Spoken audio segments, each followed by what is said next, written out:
So hierdie oefening met die studente gaan verder. Nadat ons nou mooi musiek geluister het en by mekaar gekom het, dan lees ons 'n stuk teks, maar ons preek glad nie daaroor. Ons lees 'n stuk teks sodat ons vir mekaar kan sê, die Here praat met ons sonder dat iemand nodig het om te verduidelik. Sonder dat iemand nodig het om een of ander mooi storie daarvan te maak, is die Here besig om met ons te praat en ons lees uit die evangelies uit. En dan gee ons vir hulle die ongelooflikste grootste oefening van hulle menswees. Hulle moet vir 20 minute vertoef, sonder om te praat, sonder om met die Here in gesprek te wees. Hulle moet vir 20 minute daar sit en toelaat dat die Here hulle kan ontmoet en met hulle kan praat of net saam kan wees. En aanvanklik is dit vir hulle nag. Wanneer laas het jy vir 20 minute probeer sit en aan niks dink en net gesê, Here, ek is beskikbaar dat U met my praat. Nee, vir 20 minute kan ons bid, want ons het nogal lysies, né? Ons het 'n shopping list wat, jy weet, jy gaan 3 van daai 60 manne nodig hê om alles te kom aflewer op daai lysie, want hulle het mos net 'n beperking. So ek en jy het 'n lys wat ons inryg, maar om beskikbaar te wees dat die Here met ons praat en dat daar onverwags iets met ons kan gebeur, deurdat hy die tema op die tafel sit. Dis ons baie swak nie. Dis ons glad nie gewoond aan nie. So ek gaan vanoggend saam met julle 'n teksgedeelte lees uit Lukas 24. En dit is 'n teksgedeelte van Jesus se disippels, wat hom ook nie verwag het nie. Wat nie geweet het dat hy daar gaan wees waar hulle self bevind nie. En jy is dalk iewerster in jou lewe waar jy op hierdie stadium stoei met 'n ding, of waar jy dalk iets nie kan verstaan nie, of waar jy moet beplan, of dood eenvoudig jou kop is besig al, is dit nou 'n troue wat jy reël vir jou kinders, of vir jouself, of 'n doop wat op pad is, maar jy het nou verantwoordelikhede waarmee jy besig is, en jou eerste gedagte is nie noodwendig, Here, ek gaan U nou hier ontmoet nie. Dan hoop ek dat jy vandag hoor, dat dit juist die plek is waar jy moet begin kyk, want die Here is reeds daar. Dis 'n lang stuk wat ons lees, want ek wil graag julle innooi in hierdie 2 disippels, die Emmausgangers, in Lukas 24, se reis in, se stoei in. Onthou, hulle Here is nou net gekruisig, en dit wat hulle geglo het, dit wat hulle vir mense vertel het, dit wat hulle absoluut voorgestaan het, is nou net weg. Partykeer is dit 'n eggenoot, partykeer is dit 'n kind. Okay, kom ek vertel julle net, voor ek dit lees, hoekom dit so een stapie nader is aan my as wat ek noodwendig nou bely is. So 2 weke terug, weet ek nie of julle gehoor het nie, dalk is dit net 'n week terug, nee, is 2 weke terug, hoe goed dit ook al sê, van die kind by een van die skole wat in mekaar gestort het toe hy besig was om rugby te oefen. Hy was besig om rugby te oefen, graad 10 leerling, en hy het 'n energiedrankie gehad, sodat hy kan byhou by die oefening, want hy wil graag in die eerste span wees, en sy hele liggaam het net gestop. Ophou werk. Hulle is met hom hospitaal toe en hy steeds onder sedasie, bietjie ligter al, hy reageer al op die ouers wat sy naam noem, maar hy was nog nooit weer wakker nie. Kry heeltyd plasma en bloedoortappings. Hy is deur 3 ure operasies wat die begin of die einde van sy lewe kon beteken het.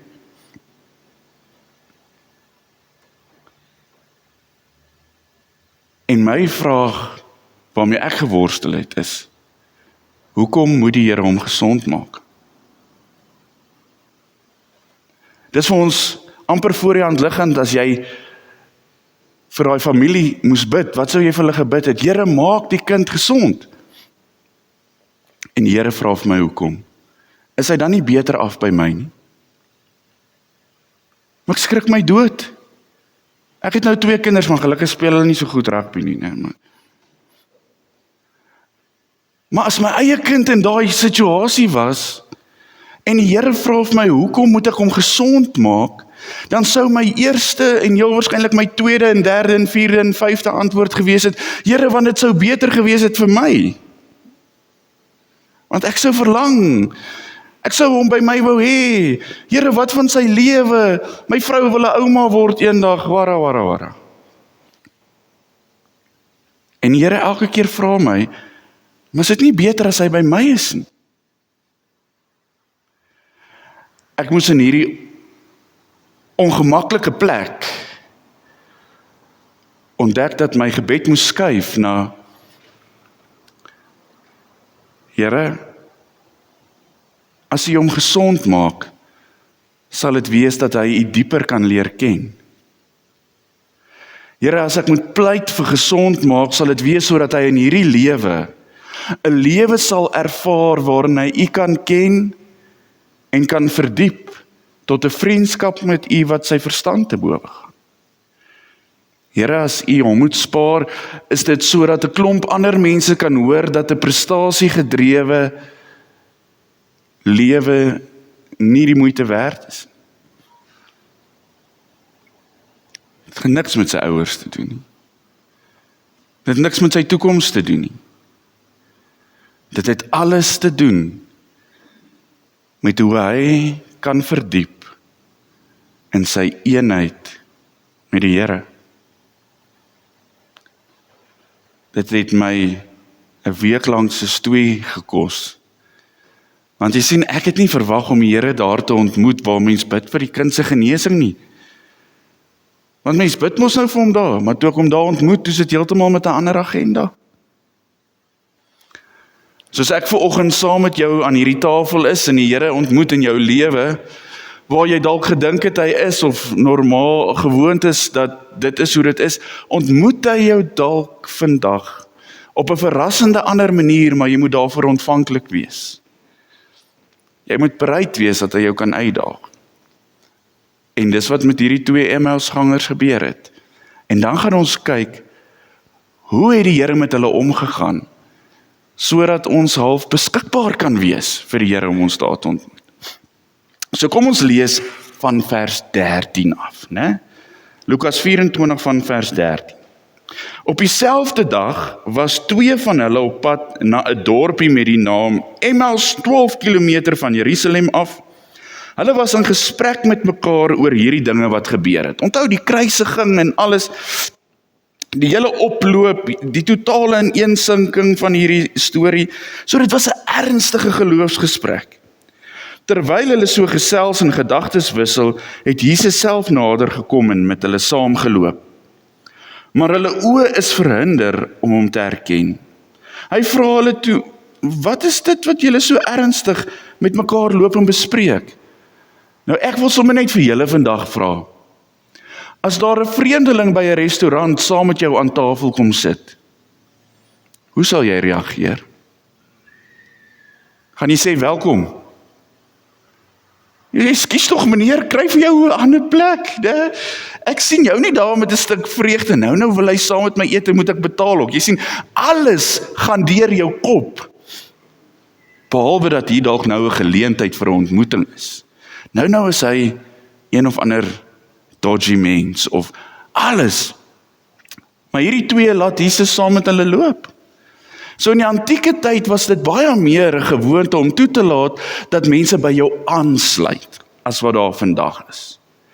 Ons sit vandag in hierdie gemeente en ons sê hierdie tafel is oop, Jesus het 'n ekstra stoel, maar ek wil regtig hê die een ding wat ons mekaar moet vra is mense gemaklik genoeg om net aan te sluit? Of is ons dalk 'n bietjie eksklusief? Maar in elk geval, dit is nou nie die punt nie. Kom ons gaan verder. So hy vra toe vir hulle, waaroor kuier hulle?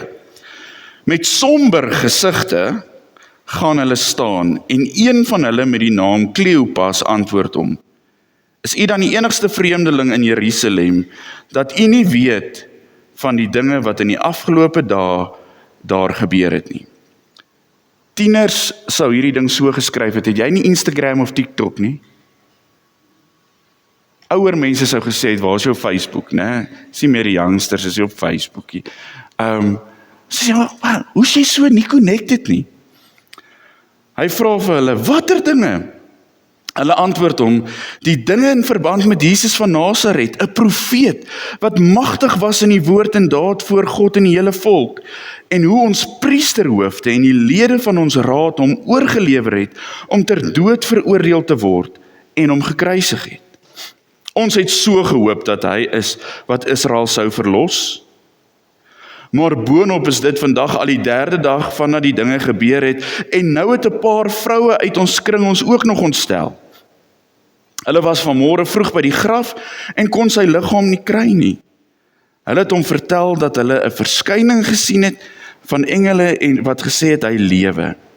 Sommige van ons mense het ook na die graf toe gegaan, en dit net so gekry soos die vroue gesê het. Maar hom het hulle nie gesien nie. Toe sê hy vir hulle, wat 'n gebrek aan begrip, en wat 'n traagheid van gees. Glo julle dan nie al die dinge wat die profete gesê het nie? Moes die Christus nie hierdie dinge ly om in sy heerlikheid in te gaan? Daarna het hy by Moses en al die profete begin, en al die skrifuitsprake wat op hom betrekking het vir hulle uitgelê. Toe hulle by die dorpie aankom waarin hulle op pad was, het hy gemaak of hy verder wou gaan. Hulle het egter by hom aangedring en gesê, bly by ons, want dis amper aand en die dag is al verby. Toe het hy ingegaan om by hulle oor te bly. Terwyl hy saam met hulle aan tafel was, neem hy die brood, vra die seun, breek dit en gee dit vir hulle. Toe gaan hulle oë oop, en hulle het hom herken. Maar hy het uit hulle gesig verdwyn. Hulle sê toe vir mekaar, het ons hart nie warm geword toe hy op pad met ons gepraat en vir ons die skrif uitgelê het nie. Hulle het dadelik opgestaan en na Jerusalem toe gegaan. Daar kry hulle die 11 en die ander mense by mekaar, en die sê, die Here het regtig opgestaan, en hy het aan Simon verskyn. En toe vertel hulle wat op pad gebeur het, en hoe hy aan hulle bekend geword het, toe hy die brood gebreek het. Ons gaan net tot daar lees.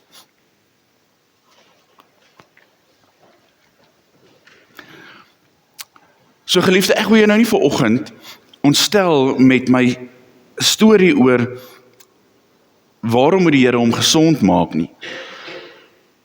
Maar in daardie uitnodiging, saam met die Emmausgangers se pad, het ek agtergekom dat selfs in my geloof en in my omgaan met hoe ek met God omgaan, baie van wat ek dink en praat en hoe ek God voorstel en waar ek God verwag, gaan dood eenvoudig daaroor dat hy my lewe en my omgewing en die manier soos wat ek daaroor dink, bevestig.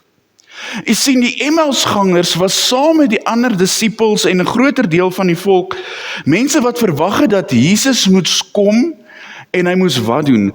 Hy moes vir hulle politieke plek teruggee. Hy moes hulle herstel, hy moes hulle weer sy volk maak, hy moes hulle weer die regerende party maak, hy moes hulle weer die mag teruggee, hy moes hulle red van onderdrukking, hy moes alles doen, sodat hulle lewe weer vir hulle gemaklik kon wees.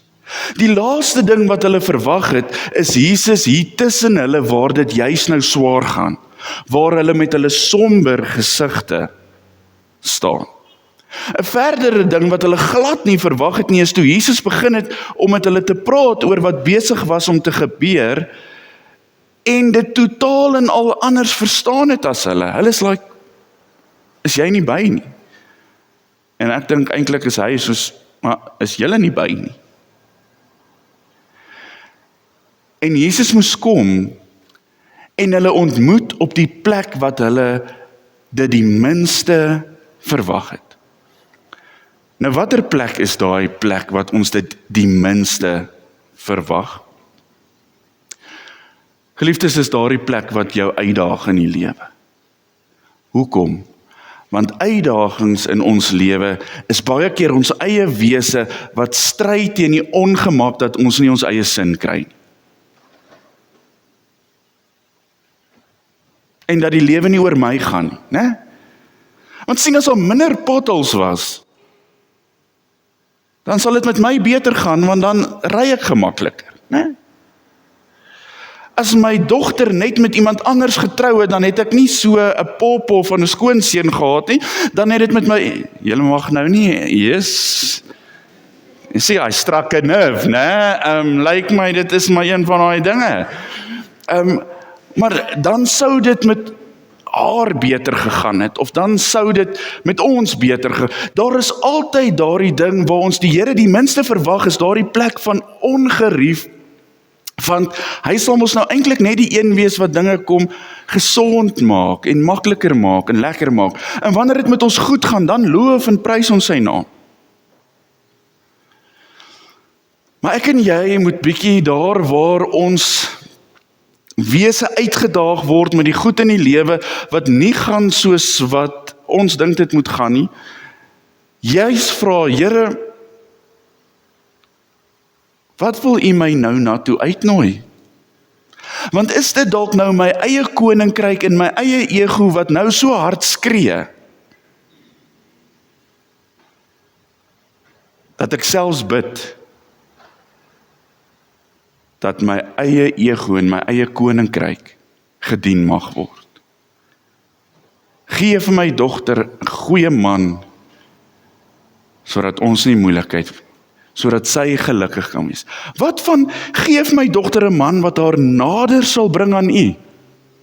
Nee, ons bid, gee vir my dogter 'n goeie man, wat haar sal versorg, en al haar lewensbehoeftes sal voorsien, wat 'n goeie werk het.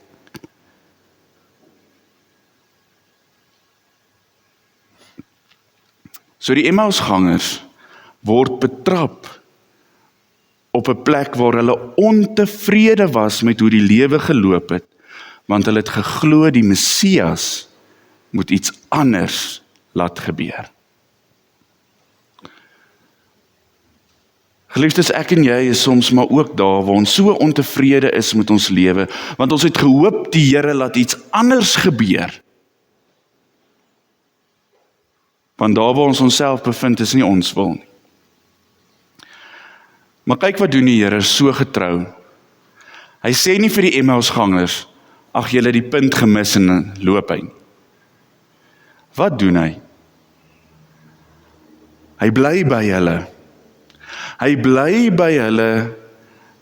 Hy praat met hulle. Hy lê die skrifte wat hulle geken het vir hulle weer uit, maar met wat? Met 'n koninkryksgerigte uitkoms, sodat hulle reg kan verstaan. Ek en jy het soms nodig om in daai plekke te gaan sit waar ons die minste die Here verwag en ons dalk die meeste ongerief ervaar en sê, Here, ek verstaan duidelik nie, maar ek sal 20 minute lank stil sit sodat U vir my kan verduidelik. Want as dit beteken daar gaan vir my lig kom, dan is hierdie 20 minute die moeite werd om stil te bly, dat U bietjie met my praat, dat U bietjie die vrae in my kop sal aanpas, dat U bietjie die fokus in my sal skuif, dat U bietjie sal seker maak, ek U verwag, daar waar ek nie gedink het, dit kan wees.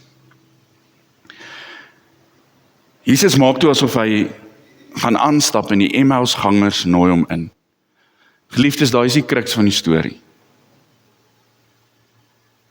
Jesus gaan elke nou en dan, nou hoor nou mooi, hy is heeltyd by ons, hy gaan nie net by ons verbykom nie.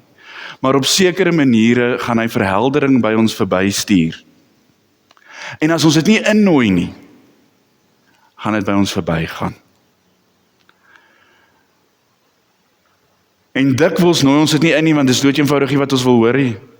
Dis nie waar ons nou wil wees nie. Ek wil nou verbitterd wees, ek wil nou kwaai wees, ek wil nou myself kastei, want dan het ek beheer en dink kan ek iets daaraan doen. Ek wil nou kwaad wees. Om op daardie plek die Here in te nooi, is partykeer so moeilik, soos om 'n vreemdeling in jou huis in te neem. Dit gaan vir jou glad nie natuurlik voel. Want ewe skielik sê jy, Here, ek is bereid dat U vir my moeilike vrae vra, wat dalk teen my huisreëls gaan, my huisgewoontes gaan, die manier hoe ek praat, die manier hoe ek ander mense dink. Here, en ek het nooit gedink dat U met my wil praat oor die ouens wat in die strate met hulle trollies verbygaan en hoe ek elke keer vir hulle hoeter blaas as hulle my pad is.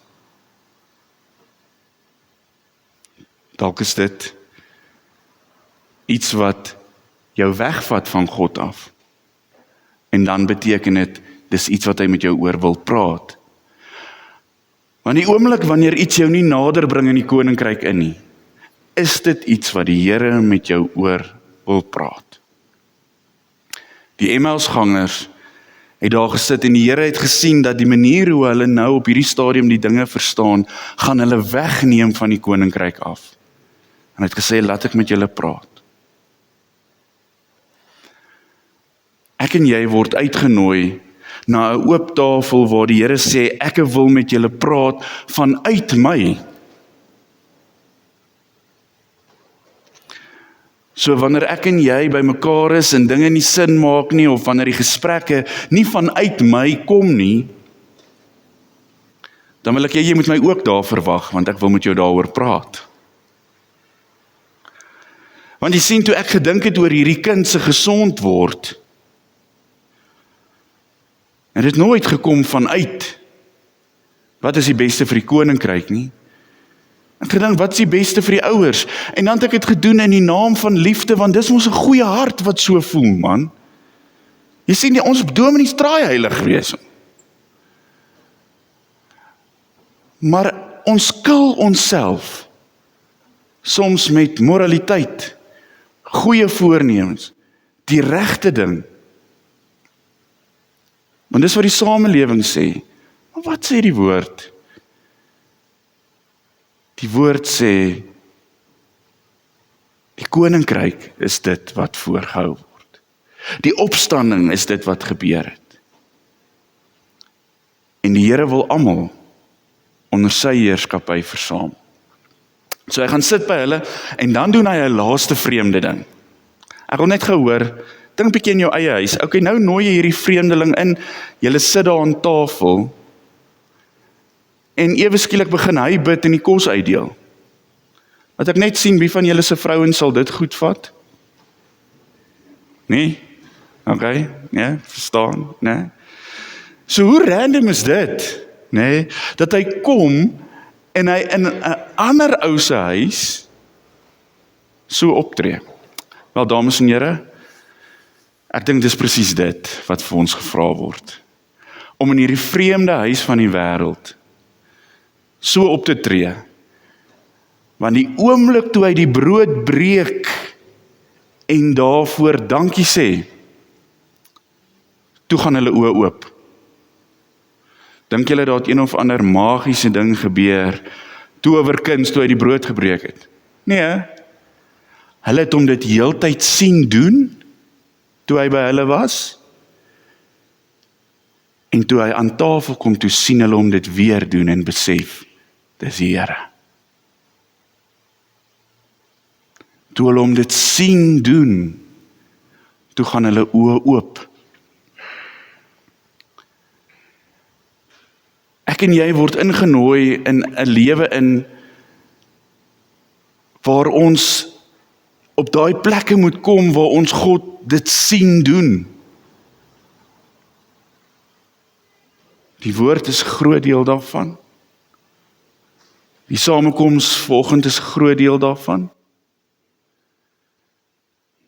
Maar ons het ook nodig om dit te gaan doen sodat 'n wêreld op die ou einde van die dag dit kan sien gebeur, dat hulle dit kan herken.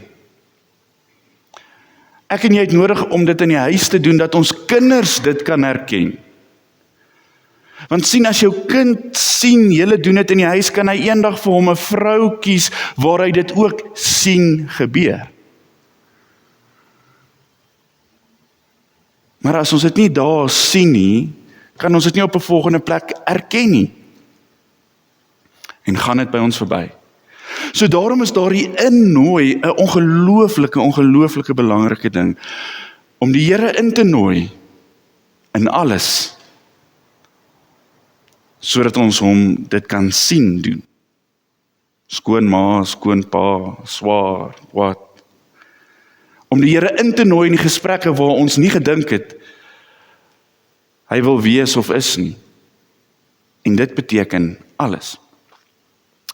So daar in die evangelies en uit hierdie storie uit sien ons dat ons Jesus op 3 plekke kan verwag ten minste in die lewe waar ons is. En die heel eerste ding is dat ons Jesus kan verwag tussen gelowiges. So wanneer ons vandag hier by mekaar is, dan weet ons Jesus is Here en Jesus is hier. Want hy is by sy gelowiges. Hy is by sy disippels, hy is by sy kinders, en daarom behoort ons, waar 2 of meer gelowiges by mekaar is, te weet, daar is Jesus. Waar 2 of meer gelowiges saam rugby kyk, hoop ek lyk dit soos die koninkryk. Waar 2 of meer gelowiges saam klas loop, saam pouse deurbring, saam werk, daar is Jesus. Want hy sê self, dis my adres, waar 2 of meer in my naam saam is. Daar is ek. Ek bely saam met julle, ek kry dit verseker nie altyd reg nie, yesterday, my kinders druk vir my in alle forme van, hoe om dit hulle help my om dit te vergeet. Nee, so dis nie so eenvoudig nie. Maar as ek en my kind saam is, Jesus is daar, so praat ek met my kind soos mens sou. Praat my kind met my soos gelowiges sou. Jesus is daar. Wat beteken hy is by jou huis en hy is by jou werk. En daarom moet jy hom daar verwag en jy moet hom daar innooi. En daardie innooi is 'n koninkryksgerigte innooi. Die volgende ding waar Jesus is, en hy self sê vir hom 'n prioriteit is by die geringstes. Soek maar die plek waar mense swaar kry en eensaam is en ly, en Jesus maak dit sy prioriteit. Hy is daar. En as ons aansluit, hoor, nie initieer nie, aansluit, dan is ons ook saam met hom daar, want hy's reeds daar besig. Hy's reeds betrokke. Hy's reeds die een met die inisiatief nie. As ek en jy aansluit by mense wat uitgestoot is en of wat doodeenvoudig sukkel, en ek bedoel nie hier net armes nie, dames en here. Mense wat se ego besig is om hulle oor te neem. Wat probeer om hulle eie koninkryk bo te hou. Wat verwyderd raak van God. Daar is hy. Geringstes en mense wat swaar kry en ly is nie net arm. Dis die maklikste om raak te sien. Die ander het geld om hulle self weg te steek, maar dit beteken nie dat hulle minder daarvan het. So dis die tweede ding. As jy Jesus soek, kry hom by die geringstes. Hy sê dit wat jy aan enige van hulle doen, doen jy aan my. As jy wil weet hoe om die Here absoluut lief te hê, gaan hê een van hulle lief. As jy wil weet hoe om die Here geskenk te gee, gee van iemand wat swaar kry 'n geskenk. As jy die Here wil bederf iemand wat nie meer weet hoe dit voel om spesiaal te wees nie. Want as jy dit aan die geringstes doen, doen jy dit aan hom. En dan die laaste plek waar hy beloof hy is aan tafel. En dis hoekom ons vandag saam nagmaal vier. Want is hier waar ons hom ontmoet. Ons ontmoet hom hier in 'n liggaam wat gebreek het, sodat my en jou gebrokenheid nie die einde is van die storie nie. Maar sodat daar elke keer 'n innooi kan wees. Here, ek nooi U in hierdie onstuimige hart van my, want ek weet dis nie hoe dit moet wees nie, want U praat van vrede. Ek nooi U in hierdie kop van my wat heeltyd besig is om te beklei, want dit hoort nie so nie. U wil hê ons moet in gesonde verhoudings leef. Verwag hom daar, want hy wil die uitkoms bring.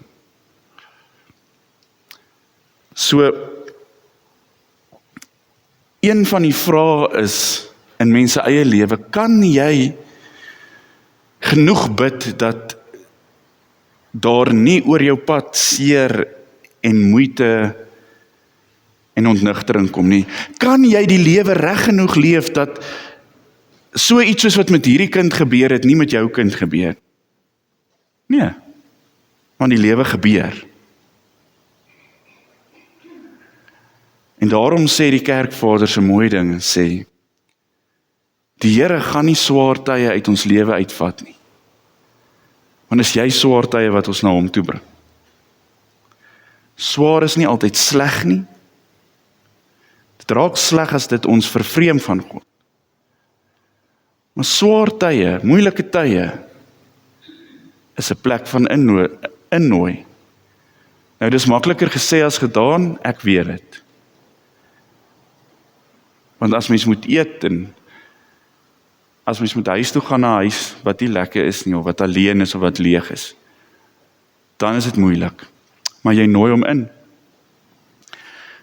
En daarom is vandag se tafel 'n uitnodiging vir my en jou om ook te onthou dat die bloed wat gevloei het, in die teksgedeeltes van Efesiërs staan daar, dit verlos ons en vat ons oortredinge weg.